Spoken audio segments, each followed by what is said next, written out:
Hello बच्चों, आज gamma physics classes में क्लास 11th के लिए चैप्टर है विमीय विश्लेषण, डायमेंशनल एनालिसिस, और इसमें विमाओं के उपयोग की बात होगी। विमाओं के उपयोग में एक उपयोग पीछे के लेक्चर में हो चुका है और उसका नाम आपने कहा था मात्रकों की पद्धत बदलना। मात्रकों की पद्धत बदली गई थी, एक मात्रक एक पद्धत से दूसरी पद्धत में बदला गया था, इसका उदाहरण भी हो चुका था। अब इसके बाद दूसरे नंबर पर आज जो मात्रकों के उपयोग, दूसरा उपयोग जो बताएंगे वो उपयोग है भौतिक समीकरणों की सत्यता का परीक्षण करना। भौतिक समीकरणों की सत्यता का परीक्षण करेंगे। भौतिक समीकरणों की सत्यता का परीक्षण एक उपयोग हो चुका है। पहला उपयोग मात्रकों की पद्धत बदलना पीछे के वीडियो में हो चुका है। जिन्होंने नहीं देखा है वो पीछे का वीडियो देख लें और नोट्स बनाते रहो, ठीक है। चैनल सब्सक्राइब जरूर करिए, जैसे अभी आपने नहीं देखा इसका मतलब पीछे का वीडियो आया होगा, आपका नोटिफिकेशन नहीं आया, तो चैनल सब्सक्राइब रखेंगे तो दिक्कत नहीं रहेगी। और शेयर करिए लोगों में। हाँ, भौतिक समीकरणों की सत्यता का परीक्षण सुन लो कैसे क्या होता है। यदि किसी भौतिक समीकरण में दोनों पक्षों की विमाएं समान हैं तो वह समीकरण विमीय दृष्टि से शुद्ध है, सही है, सत्य है। और अगर दोनों पक्षों की विमाएं समान नहीं हैं तो वह भौतिक समीकरण विमीय दृष्टि से अशुद्ध है, असत्य है, ठीक है। जैसे एक उदाहरण देंगे आप बढ़िया समझ पाएंगे। चलो, गति के 3 समीकरण हैं। पहला समीकरण ये है v बराबर u प्लस at। चलो इसी की सत्यता का परीक्षण देखते हैं। ये बायां पक्ष है, वेग अंतिम वेग, ये प्रारंभिक वेग है, a त्वरण है और t समय है। बाएं पक्ष की विमा left hand dimension LHD, D का मतलब डायमेंशन, लेफ्ट हैंड डायमेंशन। ये v वेलोसिटी अंतिम वेग है। वेग का विमीय सूत्र कल लिखवा चुके हैं। वेग का विमीय सूत्र होता है बेटे LT की पावर -1, ठीक है। अब राइट हैंड डायमेंशन सुन लो क्या होती है। राइट है u वेग है, ये भी प्रारंभिक वेग है तो विमीय सूत्र तो वेग का ही रहेगा। LT की पावर -1 प्लस a त्वरण है, त्वरण का विमीय सूत्र LT की पावर -2 इंटू t टाइम है। मल्टीप्लाई करोगे तो LT की पावर -1 प्लस LT की पावर -1, ठीक है ना। ये t की पावर -2, ये t है, तो ये कितना आ गया 2LT की पावर -1। तो यहाँ पर 2, 3, 4 का मतलब 2 बार आई है। ये विमा इस व्यंजक के दाएं पक्ष में राइट हैंड में यही विमा 2 बार आई है, यही तो लिखा है। 2 बार 3 बार से हमको मतलब नहीं है, हमको मतलब इस बात से है कि बाएं पक्ष और दाएं पक्ष की विमा समान है कि समान नहीं है। तो क्या है, बाएं पक्ष की विमा तो मैंने राइट हैंड डायमेंशन RHD जो आया ये LT की पावर -1 ही रह गया। तो लेफ्ट हैंड डायमेंशन और राइट हैंड डायमेंशन दोनों बराबर आ गई। तो यहाँ लिख देंगे बेटे ऐसे LHD बराबर RHD, लेफ्ट हैंड डायमेंशन बराबर राइट हैंड डायमेंशन, अर्थात दिया गया समीकरण विमीय दृष्टि से सत्य है, ठीक है। तो एक परीक्षण ये हो गया। एक आध परीक्षण और करवा देते हैं। चलिए, एक विमीय रीत से एक भौतिक समीकरण की सत्यता का एक परीक्षण कर रहे हैं। किसी तने हुए तार की आवृत्ति का व्यंजक होता है n बराबर 1/2L √T/m। ये इसलिए परीक्षण करवा रहे हैं कि हमने जब विमाएं लिखवाई थी, भौतिक राशियों की विमाएं, तो उसमें कहा था एकांक लंबाई का द्रव्यमान। यहाँ इसमें पढ़ रहा है इसलिए ये पूछा भी गया, यही वाला। देखिए बेटा, ये T तने हुए तार का तनाव है, ये टेंशन, तनाव एक प्रकार का बल होता है। तनाव बल है, तनाव क्या है, बल का विमीय सूत्र रहेगा। और m तार के एकांक लंबाई का द्रव्यमान है। m द्रव्यमान नहीं बल्कि एकांक लंबाई का द्रव्यमान है। एकांक लंबाई के द्रव्यमान का विमीय सूत्र आपको मालूम है कितना। एकांक लंबाई के द्रव्यमान का विमीय सूत्र देखो, L लंबाई, एकांक लंबाई का द्रव्यमान, L लंबाई का द्रव्यमान है m, तो एकांक लंबाई का द्रव्यमान m/L, तो क्या हो जाएगा mL की पावर -1। ये आपको मालूम भी है। चलिए अब परीक्षण करते हैं, टेस्ट कर रहे हैं। Left hand dimension LHD n आवृत्ति है, आवृत्ति का विमीय सूत्र आपको मालूम है t की पावर -1। राइट हैंड डायमेंशन देखिए, राइट हैंड डायमेंशन ये 1/234, ये कांस्टेंट टर्म्स का विमीय में कोई रोल नहीं है। l लंबाई है, लंबाई का विमीय सूत्र कैपिटल L हो गया। t तनाव बल है, बल का विमीय सूत्र थोड़ा पीछे के लेक्चर में विमाएँ हमने लिखवाई हैं तो उसको आप लर्न कर लो, 10-15 विमाएँ शुरुआत की जरूर लर्न कर लो, जिससे यहाँ हम लिखें तो सीधे आपके समझ में आ जाए। ऐसे तो आप फार्मूले से डेरिवेट कर सकते हैं लेकिन उसमें समय लग जाता है। तो ये तनाव बल है, बल का विमीय सूत्र mLT की पावर -2/m एकांक लंबाई का द्रव्यमान है, इसका विमीय सूत्र mL की पावर -1, ये mm कैंसिल हो गया। ठीक है, तो क्या आया बेटे 1/L अंडर रूट, यहाँ देखो ये L ऊपर जाएगा तो L² हो जाएगा t की पावर -2। ठीक है, ये L² t की पावर -2 और अंडर रूट में है तो कितना आ गया 1/L इंटू LT की पावर -1, ये L कैंसिल हो गया। कितना आया, राइट हैंड डायमेंशन कितना आ गया बच्चों, RHD बराबर t की पावर -1। लेफ्ट हैंड डायमेंशन कितना आया था, t की पावर -1। राइट हैंड डायमेंशन कितना आया, t की पावर -1। इट मीन्स LHD बराबर RHD, अर्थात दिया गया समीकरण विमीय दृष्टि से सत्य है। ठीक है, तो विमीय दृष्टि से सत्यता का परीक्षण हो गया भौतिक समीकरणों की। अब तीसरा उपयोग है भौतिक राशियों में संबंध स्थापित करेंगे, भौतिक राशियों में संबंध स्थापित करना, ये तीसरा उपयोग है। नंबर 3 क्या है बच्चों, भौतिक राशियों में संबंध स्थापित करना, इस्टेब्लिश द रिलेशनशिप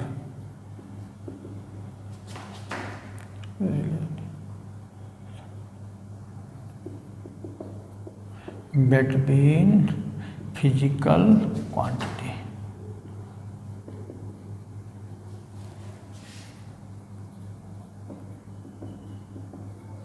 भौतिक राशियों में संबंध स्थापित करेंगे। ठीक, establish the relationship between physical quantities.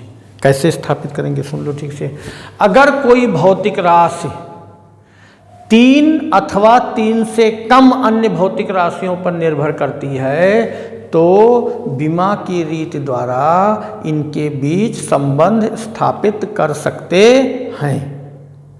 फिर से सुन लो, यदि कोई भौतिक राशि 3 अथवा 3 से कम अन्य भौतिक राशियों पर निर्भर करेगी तभी रिलेशन इस्टेब्लिश हो पाएगा। अगर 3 से ज़्यादा अन्य भौतिक राशियों पर डिपेंड करेगी तो रिलेशन इस्टेब्लिश नहीं हो पाएगा। जैसे अभी जो हमने एक एग्जाम्पल टेस्ट के लिए दिया था उसी का फार्मूला डेरिवेट कर रहे हैं इस मेथड से। कैसे, कोई तने हुए तार की आवृत्ति n जो है, मान लीजिए कोई प्रश्न है, किसी तने हुए तार की आवृत्ति n तार की लंबाई L पर निर्भर करती है, तनाव बल T पर निर्भर करती है और तार के एकांक लंबाई के द्रव्यमान m पर निर्भर करती है। मान लीजिए क्वेश्चन आ गया, किसी तने हुए तार की आवृत्ति, उसकी लंबाई L, तनाव T और तार के एकांक लंबाई के द्रव्यमान m पर निर्भर है। तने हुए तार के आवृत्ति का व्यंजक विमीय रीति द्वारा प्राप्त कीजिए। ठीक है, तो सुनिए,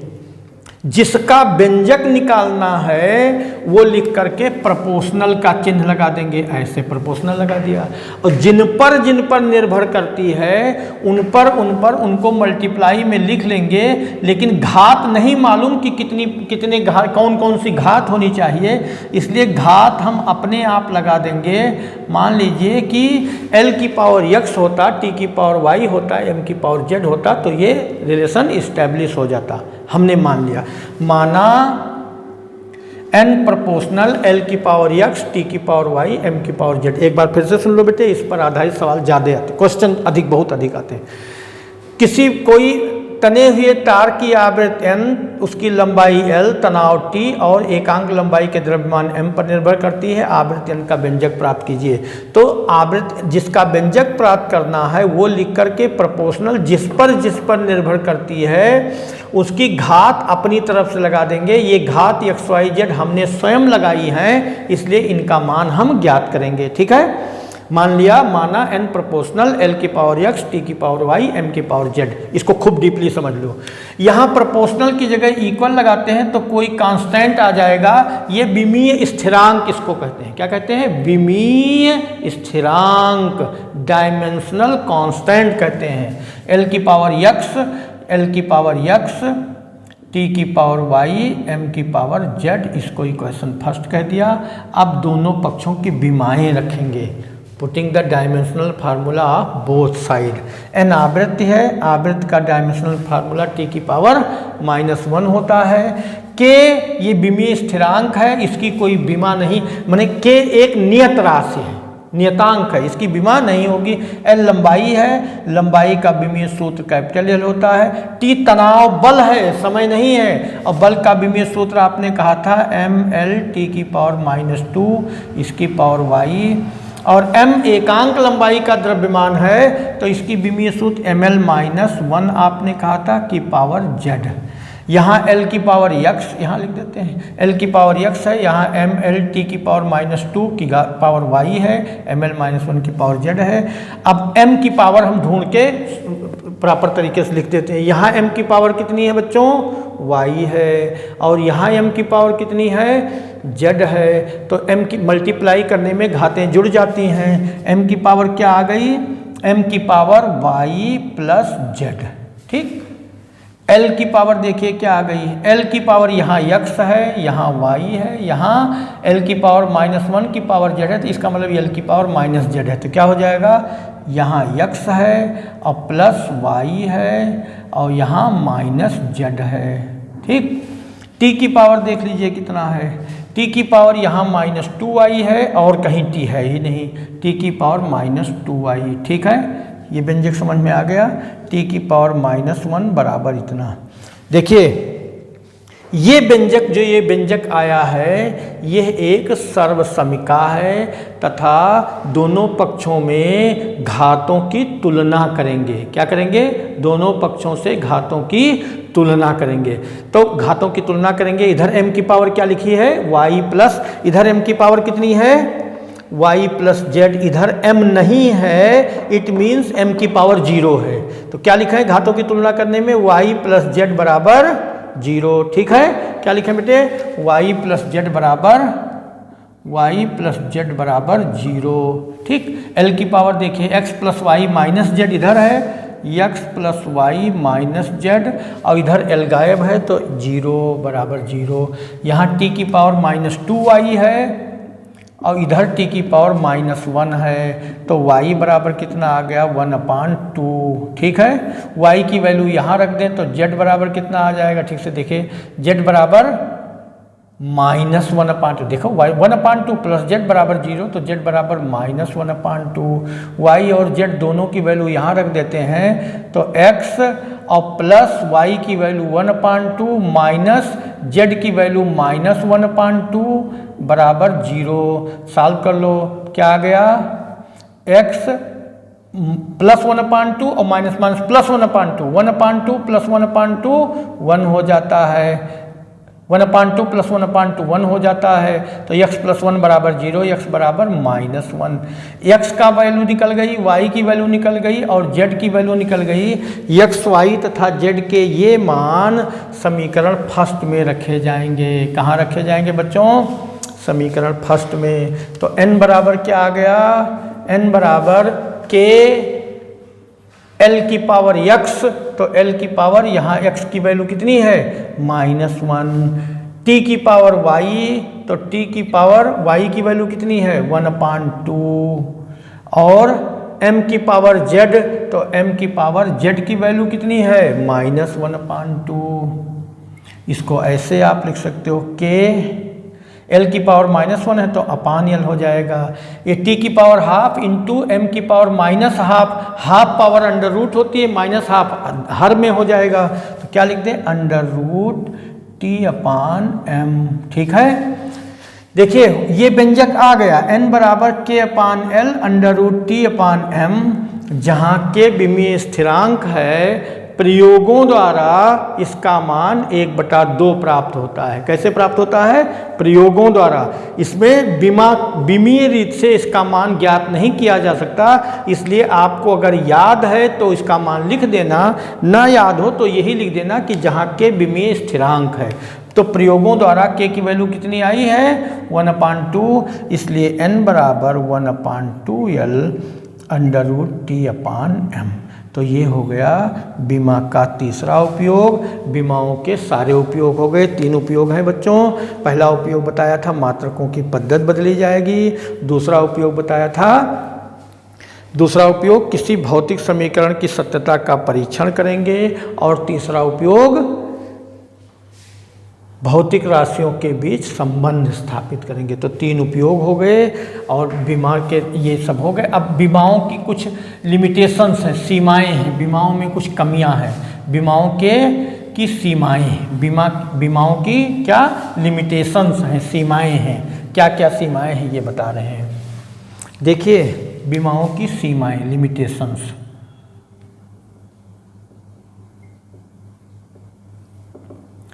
अभी जब रिलेशन इस्टेब्लिश किया जा रहा था तो हमने कहा था कि यदि कोई भौतिक राशि 3 अथवा 3 से कम अन्य भौतिक राशियों पर निर्भर करती है तो विमीय रीति द्वारा उसका व्यंजक प्राप्त कर सकते हैं। क्योंकि जब ये अभी तुलना की गई थी तो 3 समीकरण यहाँ बने थे। अगर 3 से ज़्यादा अज्ञात राशियाँ हैं तो 3 समीकरण द्वारा उनका मान निकाल पाना संभव नहीं है। माने समीकरण 3 ही बनते हैं। अज्ञात राशियाँ अगर ज़्यादा हो गई, 4 हो गई, तो 4 अज्ञात राशियों का मान 3 समीकरण द्वारा प्राप्त नहीं कर सकते हैं। अर्थात भौतिक राशियों का जो रिलेशन इस्टेब्लिश किया जाएगा विमीय रीत से, उसमें भौतिक राशि 3 अथवा 3 से कम अन्य भौतिक राशियों पर ही निर्भर करनी चाहिए। 3 से ज़्यादा अन्य भौतिक राशियों पर निर्भर करने पर उसका रिलेशन इस्टेब्लिश विमीय रीत द्वारा संभव नहीं है। एक तो ये कमी हो गई। दूसरा, अभी लास्ट में हमने कहा था कि जहाँ के विमीय स्थिरांक है, प्रयोगों द्वारा के का मान हाफ प्राप्त हुआ है। अब वो तो बीमा रीत से नहीं ज्ञात कर सकते हैं। अर्थात यदि किसी भौतिक समीकरण में कोई नियत राशि आपतित है तो विमीय रीत द्वारा उसका मान ज्ञात नहीं किया जा सकता है। ये उसमें कमी हो गई।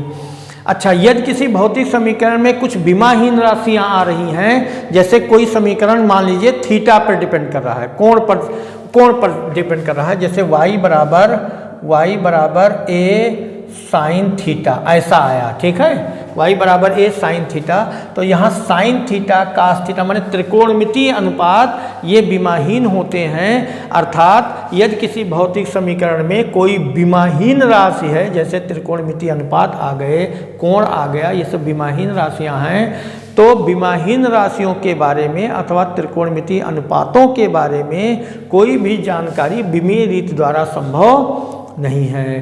तो ये इसकी कमियां हो गई। बीमाओं के सब उपयोग हो गए, बीमाओं की कमियां हो गई।